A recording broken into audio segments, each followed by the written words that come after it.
പ്രമുഖ സ്വഹാബിയായ അംറു ബിനുൽ ആസ് റളിയല്ലാഹു അൻഹുവിന്റെ മകൻ അബ്ദുള്ള എന്നവരുടെ വിവരണം ഒന്ന് കേൾക്കൂ.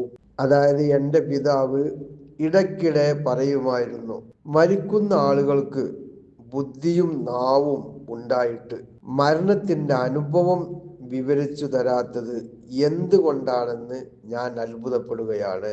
അങ്ങനെ പിതാവിൻ്റെ മരണസമയത്ത് ഞാൻ ചോദിച്ചു, ബുദ്ധിയും നാവും ഉള്ളവർ മരണത്തെക്കുറിച്ച് വിവരിച്ചു തരാത്തത് എന്താണെന്ന് നിങ്ങൾ അത്ഭുതപ്പെടാറില്ലേ? ബഹുമാനപ്പെട്ടവരുടെ മറുപടി ഇതായിരുന്നു, മരണം ഒരിക്കലും വിശദീകരിക്കാനാവില്ല. എങ്കിലും ചെറിയ ഒരു ഭാഗം ഞാൻ വിശദീകരിക്കാം. അല്ലാഹു തന്നെയാണ് സത്യം. വല്ലാഹി, എൻ്റെ ഇരു ചുമലുകളിലും പർവ്വതമുള്ളതുപോലെ, എൻ്റെ റൂഹ് സൂചിദ്വാരത്തിലൂടെ പുറത്തെടുക്കുന്നത് പോലെ, വയർ നിറയെ മുള്ളുകൾ നിറഞ്ഞതുപോലെ, ആകാശം ഭൂമിയെ പൊതിയുകയും ഞാൻ അതിനടിയിൽ അകപ്പെടുകയും ചെയ്തതുപോലെ. എന്നിട്ട് പിതാവ് പറയുകയാണ്, എൻ്റെ ജീവിതത്തിൽ 3 അവസ്ഥകളാണ് കഴിഞ്ഞു പോയത്. ഒന്നാമത്തെ അവസ്ഥ, ഞാൻ ആദ്യകാലത്ത് ഹബീബായ മുഹമ്മദ് നബി സല്ലല്ലാഹു അലൈഹി വസല്ലമയെ വധിക്കാൻ ആഗ്രഹം വെച്ച ആളായിരുന്നു.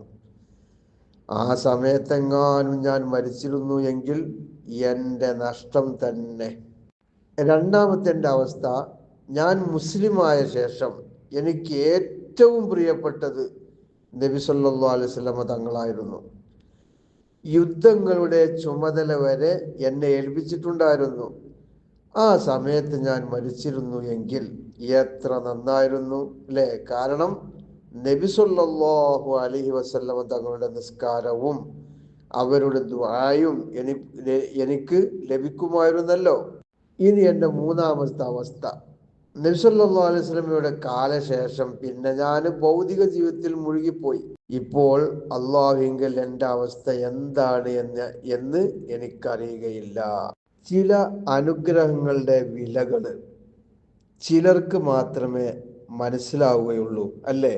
യുവത്വത്തിൻ്റെ വില അത് വൃദ്ധന്മാർക്കേ മനസ്സിലാകൂ.